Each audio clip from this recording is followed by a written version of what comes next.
Stuff I Learned Yesterday, episode 633. Remembering Where You Are.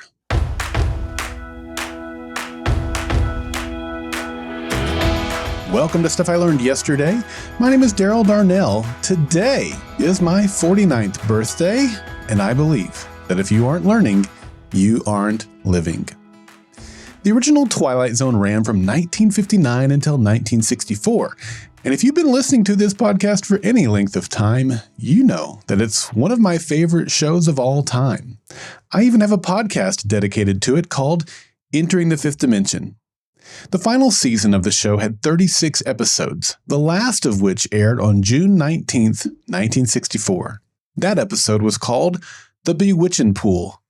It's not a great episode, and it's mostly considered a mediocre ending to what was mostly a brilliant show. However, that's not to say there isn't plenty of good to find in the episode that we can learn from. The episode features two parents, Gloria and Gil. They also have two children. Their daughter, Sport, is played by Mary Batum, just 2 years removed from her role as Scout Finch on To Kill a Mockingbird. And Jeffrey Byron played the role of her brother, Jeb. And in his opening monologue, Rod Serling describes their family this way. Introduction to a perfect setting. Colonial mansion, spacious grounds, heated swimming pool. All the luxuries money can buy. Healthy, happy, normal youngsters. Gloria is glamorous by nature. Gil is handsome, prosperous, the picture of success. A man who has achieved every man's ambition. But, Rod warns, don't look too carefully. Don't peek behind the facade. As the episode unfolds, we learn about what Rod means. Gil comes home from work and he and Gloria immediately begin arguing. The children find refuge in each other and make noise to drown out their arguing parents. The children eventually disappear into the swimming pool in a way that only makes sense in the Twilight Zone. Gil blames Gloria for their disappearance and tells her that she doesn't spend enough time with the kids. She retorts, "You try putting up with their whining 24 hours a day." Once the kids return, the parents have good news for them. The kids assume that means they will stop arguing and start doing fun things with them. Instead, the parents intend to tell them that the arguing is going to end by way of a divorce. Trying to get out of the conversation, Gil says, "I've got people waiting at the office." Gloria replies, "For once, put your family ahead of your office." Now, I've mentioned before that in 1999, at the age of 23, I moved to Lubbock, Texas. The company I worked for at the time promoted me and moved me there to open up a new store. I worked under the store manager, Sammy, and we were responsible for hiring a staff of over 40 people, training them, and introducing our company to the community. Sammy also had the task of training me to be able to manage my own store and staff when the time was right.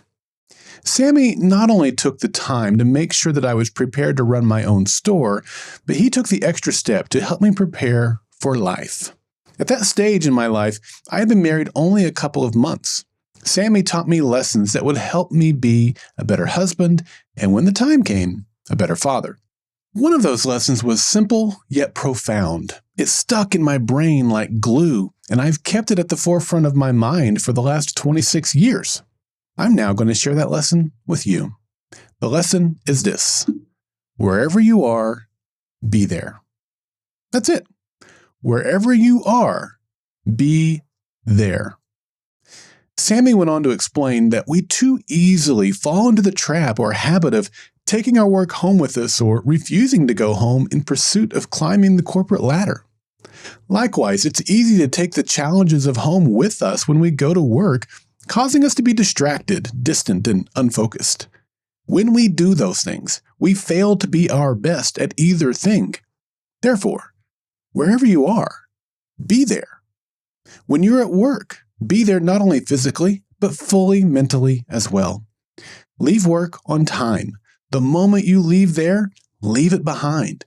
The moment you step foot into your home, be there. Be active, engaged, and present with your spouse and children. When you're on vacation, be there. When you're at a recital, Be there. Wherever you are, be there. Here's what I learned. There's another episode of The Twilight Zone that you may recall. It's called Time Enough at Last, and it's the one where a man, Henry Bemis, likes to read, but his boss and his wife, Helen, refuse to let him. He survives a nuclear blast by taking his lunch in the bank vault where he works. He soon realizes he's now alone and discovers all sorts of books to read at the crumbled remains of the library. And just as he prepares to begin reading, his glasses fall off his face and break. His vision is too poor to read without them. That's not fair. That's not fair at all, he says. There was time now. There was all the time I needed. It's not fair. It's not fair. Now, it's a beloved episode of The Twilight Zone, and most people sympathize with the meek, hapless Mr. Bemis who just wanted to read. The poor man's shrew of a wife wouldn't let him read, and the universe comes in and carries out a cruel punishment to further torment him. And I used to see it that way too. Now, I don't want to ruin it for you, but I now see the episode differently. Can you imagine a world where it makes sense that Henry and Helen got married? I mean, based on what we see in the episode, it certainly wouldn't make sense. But there must have been a time when they loved each other. Let's look at it this way. If Henry asked her out to dinner, and all he did was read the menu and the ketchup bottles the entire time, do you think that she would have gone out with him again?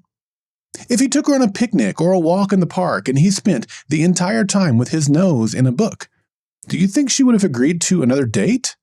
No, of course not, let alone marrying him.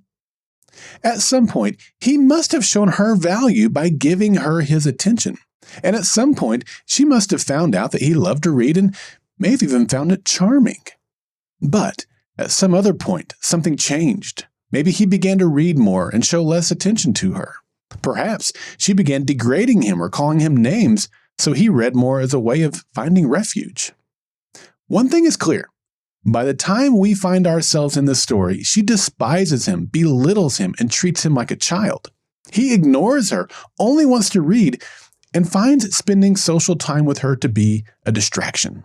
Their relationship is broken. Is he the hapless victim? No. He's played some sort of direct role in the breakdown of his marriage by refusing to be present with his wife. And we've seen it depicted in countless ways for all of our lives, families torn apart by a variety of things, most of which can be summed up by failing to be present. I will always be grateful to Sammy for teaching me this valuable lesson at such a young age. It helped me establish boundaries that have protected my marriage and my family and my career. Boundaries are incredibly important. When we fail to honor them, other things creep in, take over, steal us away, and leave a wake of destruction in their path. The good news is, it's never too late to change direction and correct boundaries that we've allowed to be broken. Wherever you are, be there. Otherwise, we'll end up at the end of life or at the end of our rope and realize that we've spent our entire lives being nowhere at all. I'm Daryl Darnell, and this has been Stuff I Learned Yesterday. Well, I want you to be a part of the next Monday mailbag. It's coming up on March 31st. Monday mailbags are your opportunity to share what you've learned so that other listeners and I can learn from you. It can be a short message or it can be several minutes long. It doesn't matter, just as long as it's something that will benefit others. You can send in questions or responses to my SILY episodes, and I'll respond to them via Monday mailbag episodes. You can participate in Monday mailbags by visiting the Golden Spiral Media listener feedback page at goldenspiralmedia.com/feedback, or flip that around to feedback@goldenspiralmedia.com for our email address.